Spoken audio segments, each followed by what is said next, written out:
सो अब हम यहाँ से अबू लहब के कैरेक्टर को स्टडी करना शुरू करते हैं। Historical and social context. Abu Lahab literally the father of flame. Abu Lahab को अबू लहब क्यों कहा जाता था? क्योंकि इसका चेहरा इतना रेडिश था, इतना रेड हो जाता था धूप में, क्योंकि मक्का की तपती हुई धूप के अंदर ये इसकी टोन थोड़ी वाइट थी तो ये रेडिश हो जाता था, इसलिए हर कोई इसको the father of flame Abu Lahab कहते थे। और काफ़ी हद तक इसका ये लकब ही इसके डूम की एक बहुत बड़ी वजह बना, right. So Abu Lahab literally the father of flame was a paternal uncle of prophet Mohammad सल्लल्लाहु अलैहि वसल्लम, belong to the respected Banu Hashim the clan of Quraysh. Banu Hashim को कौन नहीं जानता? अब्दुल मुत्तलिब का बेटा, अब्दुल मुत्तलिब का बेटा था। His actual name was Abdul Uzza ibn Abdul Muttalib. अब आप ये सोचिए कि अगर हमें क्या चीज़ सिखाई जाती है कि नहीं, तुम्हारे बाप ने अगर अच्छे काम किए तो तुम्हें भी अच्छी चीज़ मिलेगी। इब्राहीम अलैहिस्सलाम का बाप कौन था? बुत तराश था। इब्राहीम अलैहिस्सलाम कौन थे? एक नबी थे, राइट। अबू लहब एक मुशरिक था, एक जहन्नमी है। अब्दुल मुत्तलिब एक मुत्तकी थे। ये कहना कि किसी का वालिद कैसा है उससे किसी बेटे का कोई ताल्लुक है, तो अल्लाह सुब्हानहू व तआला इस चीज़ को बिल्कुल भी एक्सेप्ट नहीं करते। अगर आपने अल्लाह सुब्हानहू व तआला की इताअत करी तो फिर आप जो हैं एक मुत्तकी इंसान माने जाएंगे, आपको हिदायत मिलेगी। लेकिन अगर आपने अपनी लीनियज के ऊपर, जो कि that was one of the doom of Walid ibn al Mughira, जिसके बारे में हम सूरह कलम में बात करने वाले हैं, तो वलीद इब्न अल मुगीरा के बारे में जिसके बारे में हम सूरह कलम में बात करने वाले हैं, he was one of those kind of people who used to boast for his lineage, कि मेरी लीनियज देखो कितनी खतरनाक है, यानी देखो मैं कहाँ से, मेरा बाप क्या था और मेरे बेटे क्या हैं, और देखो मेरे कितनी ज़्यादा कसीर औलाद है और कैसे हैं वो पावरफुल हैं। Just like that we will just discuss that into Surah al Qalam, right. But if we talk about this person Abu Lahab, he boast जब मैं बनु हाशिम का हूँ, देखो मेरी क्या औकात है, यानी right.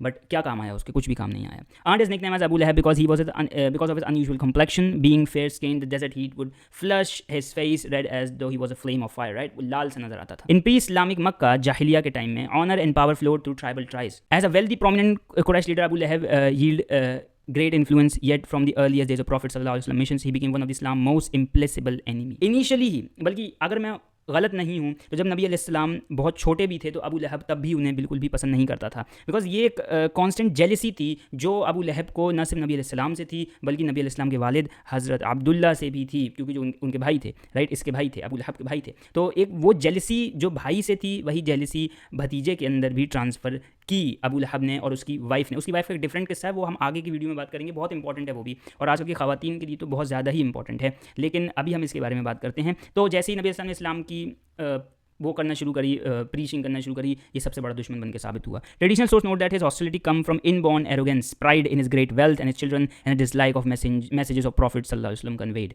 He set on city council of Quraysh and he used to use his position to attack Muhammad sallallahu alaihi wasallam every opportunity. Notably, when he asked about Muhammad sallallahu alaihi wasallam by inquirer, Abu Lahab would answer, "He is mad, na'uz billah, and a sooth slayer, नाउज़ बिल्लाह, do not visit him, seeking to turn people away", right. ये आप समझ सकते हैं ये किस तरीके के अल्फाज इस्तेमाल करता था नबी अलैहिस्सलाम के बारे में, जो कि बहुत ही जलील, बहुत ही गंदे अल्फाज थे, और ऐसे अल्फाज एक स्ट्रेंजर भी कहने से डरते थे। मैं कुरैश के बड़े लीडरों की बात कर रहा हूँ, वो भी ऐसे अल्फाज कहने से डरते थे, जो ये ऐसे ही कह देता था सबके सामने, और वो भी कुरैश लीडर के सामने से आके कहता था कि मैं मोहम्मद के साथ नहीं हूँ सल्लल्लाहु अलैहि वसल्लम, और मैं आप सबका साथ दे रहा हूँ। यानी इसके दिल में हेट्रेड, नफरत इस लेवल की थी कि इस सब लोग ये जानते थे कि अबू लहब भले ही नबी अलैहि का चाचा है, लेकिन ये फिर भी उनके साथ बिल्कुल नहीं है, और ये सोच के लोग उसके ऊपर हंसते थे। उसी की काउंटर पार्ट्स अबू जहल हो गया, वलीद इब्न अल मुगीरा हो गए, सुहेल इब्न अल आमर हो गया, ये सब जलते थे, ये सब बल्कि मैं गलत नहीं हूँ कि आमिर इब्न लुआई, सॉरी, कि सब जो सारे ये ट्राइबल चीफ्स थे बड़े बड़े, सब कहते थे कि अबू लहब तुम तो उनके खून में से हो, तुम उनके बारे में इतना बुरा कैसे कह सकते हो। इसको कोई फ़र्क नहीं पड़ता था, लेकिन क्योंकि ये एक इनबॉर्न जेलसी थी, जैसे मैंने आपको बताया, जो कि भाई से शुरू हुई कि मेरे भाई को क्यों ज़्यादा प्लेस दी जाती है घर में, मुझे क्यों नहीं दी जाती, और फिर वहाँ से ये बढ़ना शुरू हुई, बढ़ते बढ़ते बहुत ज़्यादा ही बढ़ गई। और इसको फ्यूल किसने दिया, और अल्लाह सुब्हानहू व तआला एग्जैक्टली उसी फ्यूल की बात करेंगे आगे, वो भी हम जानेंगे, राइट। सेकंड नंबर पे अबू लहब की वाइफ आती है, अरवा बिनते हर्ब, उम्मे जमील जिसे कहा जाता था। अरवा बिनते हर्ब, यहाँ पे हर्ब का लफ्ज़ इस्तेमाल हुआ है, तो यहाँ से अगर किसी ने फैमिली ट्री पढ़ा है कुरैश के कबाइल का, तो वो समझ गया होगा कि ये किसकी बेटी थी। ये हर्ब की बेटी थी, और ये अबू सुफियान की बहन थी। अबू सुफियान सब जानते हैं, अर्लीस्ट टाइम में नबी इस्लाम के one of the greatest enemies में से एक थे, बाद में इस्लाम कबूल कर लिया था एंड में जाके फ़तेह मक्का के टाइम पे। तो अरवा बिनते हर्ब उम्मे जमील, अबू सुफियान की बहन, हर्ब की बेटी, अबू लहब की वाइफ थी, और ये भी अबू लहब की तरह ही नबी इस्लाम से बेतहाशा नफरत करती थी। Like her husband, she clung fiercely to the old order. Early narrative portrayed her as a fanatically cruel towards Prophet sallallahu alaihi wasallam. अब यहाँ पे एक बहुत इंपॉर्टेंट चीज़ है कि ये दोनों ही पुराने ऑर्डर को मानते थे। जाहिलिया का ऑर्डर जो था, बुतों की पूजा करना and all of that stuff, लात, उज़्ज़ा एंड ऑल दैट, और इसका तो नाम भी अब्दुल उज़्ज़ा था, यानी उज़्ज़ा का बंदा। तो इसका मतलब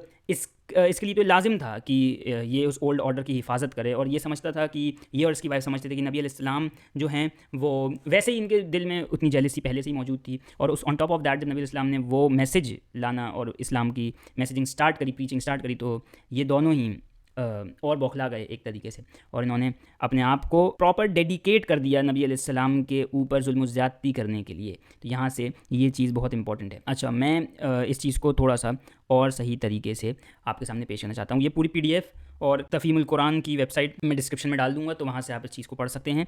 क्योंकि मैं इसको चाह रहा हूँ कि थोड़ी सी शॉर्ट वीडियो हो जाए, तो मैं इसको डिस्कस एज सच नहीं करने वाला, जबकि हम अबू लहब और उम्मे जमील की पर्सनैलिटीज़ के अंदर और डीप जाने वाले हैं। ठीक है, अब इसको ज़रा हम समझते हैं, क्योंकि मेरे लिए अभी ये इंपॉर्टेंट नहीं है कि अबू लहब को अज़ाब क्या हुआ। मेरे लिए अभी ये इंपॉर्टेंट है क्योंकि मैंने आपको अज़ाब वाला सिनेरियो समझा दिया था कि नबी अलैहिस्सलाम सफ़ा पहाड़ी पे चढ़े, नबी अलैहिस्सलाम ने 2 नरेशंस के थ्रू 2 चीज़ें बोली, वो मैंने आपको पीछे दिखा दी। ऑन दैट रिस्पॉन्स अबू लहब ने वो बुरे लफ्ज़ इस्तेमाल किए नबी अलैहिस्सलाम के ख़िलाफ़, और उसके रिस्पॉन्स में ऑन दैट स्पॉट, उसी स्पॉट पे ये सूरत नाज़िल हुई, सूरह अल-मस, तब्बत यदा अबी लहब व तब, यानी पेरिश हो जाए अबू लहब के हाथ और पेरिश हो जाए अबू लहब, तब्बत यदा अबी लहब व तब, व तब। और यहाँ पे जो वाव है ना, ये व तब, ये वाव जो है ये बड़ा ही स्पेशल है क्योंकि ये इंटेंसिटी को डबल कर देता है, राइट। इस चीज़ के बारे में हम नीचे जब आएंगे और इसके पूरे स्ट्रक्चर के बारे में पढ़ेंगे कि रिंग स्ट्रक्चर है सूरत का, और ये स्ट्रक्चर पूरे कुरान के अंदर और कहीं पे पाया जाता नहीं है, ये सिर्फ इस एक सूरत के अंदर इस चीज़ इस खासियत है इस लेवल की कि रिंग स्ट्रक्चर सिर्फ इस एक सूरत के अंदर पाया जाता है, इस लेवल का रिंग स्ट्रक्चर, जो कि एक बहुत अच्छी तरीके से पूरी लिंग्विस्टिक्स को एक जोड़ के रख देता है और हर चीज़ यहाँ से क्लियर हो जाती है। लेकिन मेरे लिए सबसे इंपॉर्टेंट चीज़ ये नहीं है कि अबू लहब के साथ क्या होगा, उसकी बीवी के साथ क्या होगा। मेरे लिए ये इंपॉर्टेंट चीज़ है कि उनके साथ ऐसा क्यों हुआ, राइट। ये हेट्रेड, ये जेलसी, ये क्रूअल्टी, ये कहाँ से पैदा हुई, इसका वो सोर्स क्या था। Because if we could identify that source, तो हमारी अपनी ज़िंदगियों के अंदर भी वो सोर्स कहीं ना कहीं मौजूद होगा, तो हम उस सोर्स को ही निकाल देंगे, जड़ से बाहर कर देंगे। वरना ये तो चलिए मुनाफिक थे, मुशरिक थे, लेकिन अगर ये तो मुशरिक थे, लेकिन अगर कोई मुनाफिक होगा, क्योंकि ऐसे एग्जाम्पल्स आपको पूरी सीरतुन नबी में मिल जाएंगे सल्लल्लाहु अलैहि वसल्लम कि मुनाफिक भी मौजूद थे, राइट। बाहर से इस्लाम, अंदर से शैतान। तो ये चीज़ समझनी ज़रूरी है कि एक सोर्स क्या है, क्योंकि सोर्स समझ में आ गया उस पूरी फसाद का, उस पूरे कीना बोगस चीज़ का, तो हम उस चीज़ को सोसाइटी से किस तरीके से डिटैच करना है वो उसका हमें तरीका कार मिल सकते हैं। Abu Lahab grew in Mecca alongside prophet Mohammad सल्लल्लाहु अलैहि वसल्लम। Some early accounts even hint at he rejoined at the birth of Mohammed, he rejoiced, अच्छा वो खुश हुआ नबी इस्लाम की बर्थ पे। For example a tradition says he freed a slave in gratitude, ये एक एग्जांपल है, यानी एक रिवायत ऐसी है जो ये चीज़ बताती है। बट बाय मोहम्मद सल्लल्लाहु अलैहि वसल्लम adulthood he became rigidly idolatrous and proud, right. यहाँ पे जैसे नबी इस्लाम एडोलेसेंट की एज में आगे बढ़े, तो ये बहुत ही ज़्यादा, ये कह सकते हैं कट्टर बुत परस्त हो गया, यानी ये एक बहुत बड़ा एक्सट्रीम बुत परस्त, आइडियलिस्ट या आइडोलिटेरियस हो चुका था। ये इतना ज़्यादा डूब चुका था लात और उज़्ज़ा में। देखिए, मैं आपको 2 सिनेरियोज देता हूँ जो उस टाइम के लोगों के होते थे, परसेप्शन होते थे खुदाओं को लेकर, जो उनके बुत होते थे उनको लेकर। पहला परसेप्शन बड़ा सिंपल सा होता था, और वो इन जैसे लोगों का होता था, Waleed ibn al Mughira, Abul हाकम यानी अबू जहल जैसे लोगों का, कि ये प्योरली फाइनेंशियली मटीरियलिस्टिकली देखा करते थे खुदाओं की तरफ। इनको बिल्कुल भी इस चीज़ का मतलब नहीं था कि असल में इनका कनेक्शन इनके खुदाओं के साथ कैसा है, बल्कि ये इस चीज़ को फाइनेंशियल गेन की तरह देखा करते थे कि कितने लोग हमारे इन खुदाओं को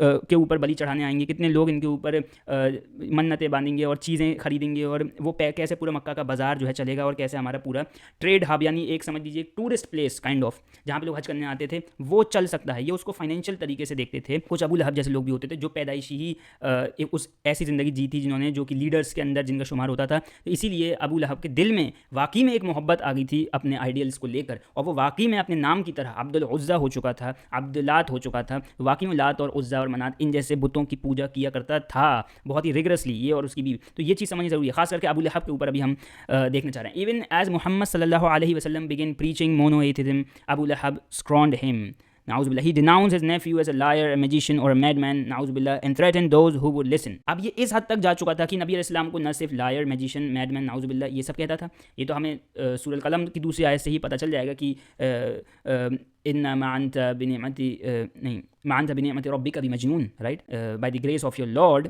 you are not from mad people, right. तो ये अल्लाह सुब्हानहू व तआला खुद क्लेम कर रहे हैं सूरह कलम में, और ऑफ कोर्स ये बात थी भी। ऑफ कोर्स ये इन जैसे लोगों के प्रोपेगेंडास थे, जिसकी वजह से जो लोग जाना भी चाहते थे नबी इस्लाम के तरफ, उनकी इस्लाम की उस चीज़ को सुनने के लिए ये उनको भी रोकता था, थ्रेटन करता था। इस लेवल का ये हो चुका था अपने इस बुग़ज़ और हसद के अंदर। अबू लहब वो describe as particularly determined and stubborn, बहुत ज़िद्दी किस्म का इंसान, जो कि जाहिर सी बात है हमें ये देखने को मिलता है, जो लोग दीन के अंदर इतने ज़्यादा रिजिड हो जाते हैं, फिर उनके एक्शंस के अंदर वो रिजिडिटी और वो स्टबननेस नज़र आती है। With an iron will Jahl, his ally Abu Jahl once cautioned other, never enraged him, for if we were to join them, no one could turn him back. अब आप ये सोचिए, मैं आपको यहाँ से बहुत बड़ा एग्जांपल देता हूँ। हम समझते हैं अबू जहल सबसे बड़ा एनिमी था नबी अलैहिस्सलाम, बेशक था, लेकिन अबू जहल खुद ये लोगों को कहता था और बहुत ही कॉशियसली कहता था कि भाई इसको गुस्सा मत दिलाओ, अबू लहब को गुस्सा मत दिलाओ, क्योंकि अगर अबू लहब ने उन्हें ज्वाइन कर लिया, नबी इस्लाम की साइड को ज्वाइन कर लिया, तो फिर उसको कोई भी वापस नहीं भेज पाएगा। यानी अबू जहल का एक सिक्का था, एक हुक्म का इक्का था, जिसको अबू जहल यूज़ किया करता था जब भी नबी अलैहिस्सलाम को शदीद दुख पहुंचाना होता था। और अबू लहब बेवकूफ़ था या नहीं था, इस चीज़ का अंदाज़ा कैसे लगाया जा सकता है? अबू लहब बेवकूफ़ तो नहीं था, लेकिन हाइपर इमोशनल था। हाइपर इमोशनल होने के बाद उसने ऐसी ऐसी हरकतें करी जो कि यहाँ पे नज़र आती हैं कि वो इनरेज हो जाता था, लोगों को रोकता था, जाने से थ्रेटन करता था। और अबू लहब ने ये किया भी। नबी अलैहिस्सलाम ने जब अपने इस मिशन को और ज़्यादा बढ़ाया, तो अबू लहब ने भी अपने उस मिशन को, नबी अलैहिस्सलाम के खिलाफ जाने वाले मिशन को भी बढ़ा दिया। Abu Lahab determined but to harm the Muslim. In effect his strength of character became his undoing. In Islam, there's a commentary जो नोट करती है, he and his wife both revered the idol at Kaaba, never gave a thought to the Prophet's teaching sallallahu alaihi wasallam, but resolutely determined in spiteful fashion to do him injury and harm to the extent of their power. इस point पे आप ये चीज़ समझिए कि नबी अलैहिस्सलाम को harm पहुंचाने के लिए ये कुछ भी कर सकते थे, ये कुछ भी कर सकते थे। सबसे पहली चीज़ ब्लड रिलेशंस। आप ब्लड रिलेशन से कभी एक्सपेक्ट करते नहीं हैं, लेकिन अक्सर ब्लड रिलेशंस ही ऐसे काम करते हैं।